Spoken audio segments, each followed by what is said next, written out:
Hello दोस्तों, मेरा नाम है मोहित और आप देख रहे हैं आपका अपना फेवरेट है ट्रांसप्लांट नो बकवास ओनली ज्ञान चैनल। दोस्तों, आज की इस वीडियो के अंदर मैं आप लोगों को दिखाऊंगा एक बर्न बंदे का पेशेंट का रिजल्ट। एक बंदा जो जल गया था उसका हेयर ट्रांसप्लांट किया गया और उसका रिजल्ट कैसा आया है 7 मंथ के अंदर। ये इस वीडियो का मेन टॉपिक होगा और साथ ही साथ बताऊंगा कि डॉक्टर लोगों ने एक्स्ट्रा क्या एफर्ट डालते हैं जो बर्न बंदे के पेशेंट में रिजल्ट आ जाता है, या फिर बर्न पेशेंट के अंदर और नॉर्मल पेशेंट के अंदर क्या डिफरेंस रहता है हेयर ट्रांसप्लांट करने के दौरान। तो दोस्तों, जैसा कि आप लोग जानते ही हैं, एक गंजे आदमी के लिए किसी भी सोसाइटी के अंदर रहना बहुत ज्यादा पेनफुल रहता है। अब आप सोचिए जरा, इन लोग ये तो बर्न भी हो गए हैं, इन लोगों के लिए कितना ज्यादा डिफिकल्ट होगा।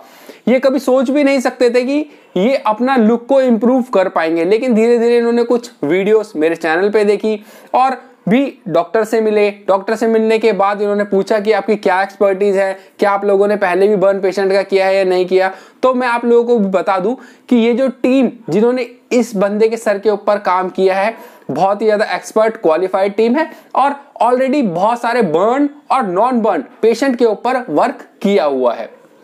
तो ये सही जगह पर पहुंचा अपना हेयर ट्रांसप्लांट करवाने के लिए। 7 मंथ की इनकी जर्नी में आप लोगों को दिखाता हूं। साथ ही साथ मैं चाहूंगा जैसे जैसे आप आगे बढ़ते रहे, आपको टाइम मिलता रहे, आपका प्यार बना रहे, तो वीडियो को लाइक करते हुए चलना आगे।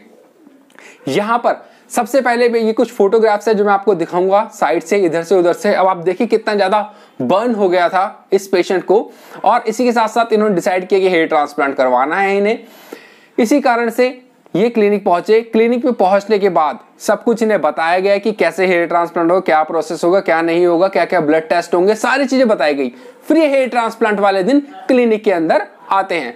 क्लिनिक के अंदर जब ये आते हैं तो इन्हों की मार्किंग की जाती है सर के ऊपर कि कहां पर कितने ग्राफ्ट लगेंगे, कैसी हेयर लाइन बनेगी। और ये वाला एरिया जो आप फोटोग्राफ में देख रहे हैं, ये वाला एरिया पूरा ही खत्म हो गया था। इस वाले एरिया को भी मार्क किया गया। डोनर एरिया ये वाला यूज किया गया और अब आपने सारी मार्किंग वाली फोटोग्राफ देख चुके हो। अब मैं आपको दिखाता हूं इस पेशेंट की कि किस तरीके से यहां पर इनके ग्राफ्ट इंप्लांट किए गए। जो भी बंदा कहीं से भी बर्न हो जाता है, चाहे वो हाथ से हो, चेस्ट से हो, शोल्डर से हो, बैक से हो, सर से हो, फेस से हो, उसकी जो वेन्स होती है ना, नसें, वो थोड़ा अंदर चली जाती है। ठीक है, अंदर की साइड चली जाती है। क्यों? क्योंकि हमारी बॉडी, आप लोगों को पता ही है कि सर्वाइविंग के लिए बनी होती है और हमारी बॉडी अपने आप कुछ ना कुछ चेंजेस करती रहती है जैसे हमें कुछ प्रॉब्लम होती है। ठीक है, तो उसी कारण से वेन्स अंदर चली गई। वेन्स अंदर जाने की वजह से ब्लड फ्लो भी जो है अंदर की तरफ होता है किसी भी बर्न पेशेंट का, इसलिए स्किन बहुत ज्यादा अच्छी नजर नहीं आती है। ठीक है, अब यहां पर जो ग्राफ्ट लगाए जाएंगे सेम छेद पे लगाए जाएंगे, सेम गहराई पे लगाए जाएंगे, तो हो सकता है वो ग्रो ना करें, क्योंकि ब्लड सर्कुलेशन, ब्लड की सप्लाई मिलना तो किसी भी बॉडी पार्ट के लिए अनिवार्य है, वरना वो ग्रो नहीं करेगा। ठीक है ना, ये सिंपल बात है, सिंपल लॉजिक है। अब यहां पर जो छेद बनाए गए, छेद किया गया, ठीक है, वो थोड़ा गहरे किए गए, उसे बोलते हैं स्लिट बनाना। स्लिट थोड़े गहरे बनाए गए ताकि ब्लड की सप्लाई अच्छे से मिलती रहे। क्लिनिक को ऑलरेडी इस चीज का एक्सपीरियंस था, वो ऑलरेडी बहुत सारे लोगों का जो बर्न हो चुके हैं, उनका हेयर ट्रांसप्लांट कर चुके हैं, उन्हें पता है कि भाई हम रिजल्ट डिलीवर कर देंगे और हमें पता है कि किस गहराई तक जाना है ताकि अच्छे से ग्राफ्ट को ब्लड सप्लाई मिलती रहे। ठीक है, अब वैसे तो बर्न पेशेंट का जो रिजल्ट होता है वो 60 से 70% तक ही आता है, ज्यादा नहीं आता है, किस लिए? वेन्स के अंदर होने के कारण। लेकिन यहां पर पेशेंट का रिजल्ट जो है 95% आया है, वो आपको आगे चल के दिखेगा। ठीक है, अब आप लोगों को मैंने दिखा दिया पूरे ग्राफ्टिंग कैसे हुई है, हेयर लाइन कैसे बनी है। ये वाली साइड वाला जो पार्ट है इसको क्या बोलते हैं? टेम्पल। टेम्पल कैसे क्रिएट गए हैं और नीचे तक कैसे आए, इसे तो कनौती बोलते हैं जब हम नाई के पास जाते हैं, ये भी बनाई गई है। अब हेयर ट्रांसप्लांट हो जाने के बाद पेशेंट क्लिनिक के पूरे टच में रहा। क्लिनिक ने पूरा सपोर्ट किया पेशेंट को, एक एक बात के लिए बोला कॉल करो। और जब ट्रांसप्लांट हो गया था उसके बाद भी सारी चीजें डिटेल में लिख कर दी, कौन सी दवाई खानी है, किस दिन क्या करना है, कैसे सोना है, सारी चीज, डाइट में क्या लेना है, क्या नहीं है, सारी चीजें लिख के दी बकायदा। उसके बाद भी पेशेंट को बोला गया कि क्लिनिक के अंदर सारी बातें कॉल करके पता करते रहना अगर जो कुछ भी प्रॉब्लम आ जाए तो। वैसे हर किसी के साथ करते हैं, इस वाले पेशेंट के साथ थोड़ा ज्यादा रखा गया क्योंकि थोड़ी ज्यादा केयर की जरूरत होती है अगर जो किसी के साथ कुछ ज्यादा मिसहैपनिंग हो जाए तो। ठीक है, अब 7 दिन बाद कुछ फोटोग्राफ आप देख लीजिए, 7 दिन बाद कुछ ऐसा नजर आ रहा था पेशेंट का लुक, जैसा कि आपको समझ में आ रहा है इस फोटोग्राफ के अंदर। ठीक है, अब मैं आपको ले चलता हूं 2 महीने बाद। दोस्तों 2 महीने के अंदर जितने भी ग्राफ्ट लगे थे सारे के सारे निकल गए और पेशेंट पहले की तरह दिखने लगा। पेशेंट ने कहा कि मैं तो पूरा सब कुछ वैसे ही टच में था और सब कुछ था और मेरा तो रिजल्ट बहुत खराब हो गया, मैं क्या करूं टाइप ऐसा। तो पेशेंट को बताया गया कि भाई हमने आपको समझाया था कि 3 महीने तक शेडिंग फेस रहता है और गंजापन आ जाएगा दोबारा 2 महीने तक, 3 महीने तक रहेगा। 3 महीने के बाद हेयर जो है वो ग्रो होना स्टार्ट करेंगे आपके। उस दौरान वो पेशेंट सेकंड मंथ में पीआरपी का सेशन लेने के लिए आया हुआ था। डॉक्टर लोगों ने पूछा कि क्या आप दवाइयां ले रहे हो जो हमने आपको दी हैं? पेशेंट ने बताया हाँ ले रहा है। तो उसे सेटिस्फाई करके भेजा, समझा कर भेजा, बुझा कर भेजा कि भाई टेंशन मत लो, आपका हेयर ट्रांसप्लांट सक्सेसफुल हुआ है और रिजल्ट आप धीरे धीरे आकर के देखना। पेशेंट घर चले जाते हैं।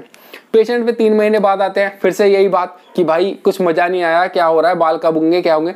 ये जो नॉर्मल बंदा भी हेयर ट्रांसप्लांट करवाता है ना, आप समझे, उसके दिमाग में भी ये सब बातें रहती है कि भाई कब होगा, क्या होगा, आ क्यों नहीं रहा। और ये तो केस थोड़ा डिफिकल्ट था, केस थोड़ा अलग था। तो इस बंदे का जो प्रॉब्लम है वो जेन्युइन है और सोचना समझना कि भाई मैंने अपनी पूरी जिंदगी बहुत टाइम से मैं इस तरह से गुजार रहा हूं कि क्या ये इंप्रूवमेंट हो पाएगी, नहीं हो पाएगी, क्या करूं मैं, कहीं मेरे पैसे खराब तो नहीं हो गए, कहीं मेरी जिंदगी खराब तो नहीं होगी। और बहुत ही अलग अलग तरीके के ख्याल आते हैं, आप लोगों को पता ही है। 4 महीने बाद जब ये पेशेंट आते हैं तो पेशेंट के चेहरे मुस्कान के साथ एंट्री तो करते ही हैं क्लिनिक में, साथ ही साथ डॉक्टर लोग और क्लिनिक का जो भी स्टाफ होता है जब इन्हें देखता है वो अंदर ही अंदर मुस्कुराता है, खुश होता है कि भाई वाह क्या लुक हो गया है। पहली बार को तो कुछ जो हमारे रिसेप्शनिस्ट हैं क्लिनिक के अंदर वो भी पहचान नहीं पा रहे, तुम्हारा तो बहुत अच्छा लुक हो गया। अब धीरे धीरे 4 महीने की फोटोग्राफ में आपको दिखाता हूं कि देखिए किस तरीके से बाल हो गए, डोनर एरिया भी दिखाता हूं और सारी चीजें दिखाता हूं कि भाई सब कुछ ओके है, जैसा चाहा था वैसा हो रहा है। पेशेंट बहुत खुश है और सभी लोग खुश है, इसके साथ इसकी फैमिली में भी सभी लोग खुश है। 7 मंथ का जो मैं रिजल्ट आप लोगों को दिखाऊंगा, आप लोग हैरान हो जाएंगे कि इतना बढ़िया रिजल्ट आया है, वाकई काबिल तारीफ। ये 7 मंथ की कुछ फोटोग्राफ्स हैं जो आप लोगों को दिखाऊंगा। कितनी हाई डेंसिटी में बाल आए हैं आप लोग देख सकते हैं, समझ सकते हैं इस बात को, है ना। साइड से भी पूरा भर गया है और जो इधर उधर जो स्किन का कलर थोड़ा डिफरेंट था, अलग अलग सा था, वो भी इंप्रूव हो गया है। ठीक है, ये बात मैं आप लोगों को बताना चाहता था कि जब आप हेयर ट्रांसप्लांट करवाते हो, जब आपकी स्किन के अंदर पिंस लगती हैं, ग्राफ्टिंग होती है, तो स्किन भी इंप्रूव हो जाती है क्योंकि वहां पर ब्लड सर्कुलेशन बढ़ जाता है। समझ रहे हो, क्योंकि ब्लड सर्कुलेशन बढ़ जाता है यहाँ पर बालों के आने के कारण, बालों के कारण इसका तो और स्किन भी इंप्रूव होती है। ऐसा मैंने पुराने केसेस में भी देखा और इस केस में भी मैंने देखा। आप लोगों को अगर जो एक केस पसंद आया, आप लोगों को खुशी हुई कि किसी बर्न पेशेंट का भी इतना अच्छा हेयर ट्रांसप्लांट हुआ है और लुक पूरा चेंज हो गया, आज की तारीख में वो दिखते भी नहीं है कि बर्न पेशेंट हैं, तो प्लीज इस वीडियो को लाइक करना, चैनल को सब्सक्राइब करना। और कोई बंदा बाल्ड हो या फिर बर्न पेशेंट हो जो इस समस्या से जूझ रहा हो, नहीं करवा पा रहा हो, प्लीज उसको मेरा नंबर दीजिएगा जो स्क्रीन पे आप लोगों को नजर आ रहा है। मैं उसकी हेल्प करूंगा और उसको बताऊंगा कि वो अपना हेयर ट्रांसप्लांट कहां से करवा सकता है। मिलेंगे दोस्तों अगली वीडियो में, तब तक के लिए बाय बाय, टेक केयर।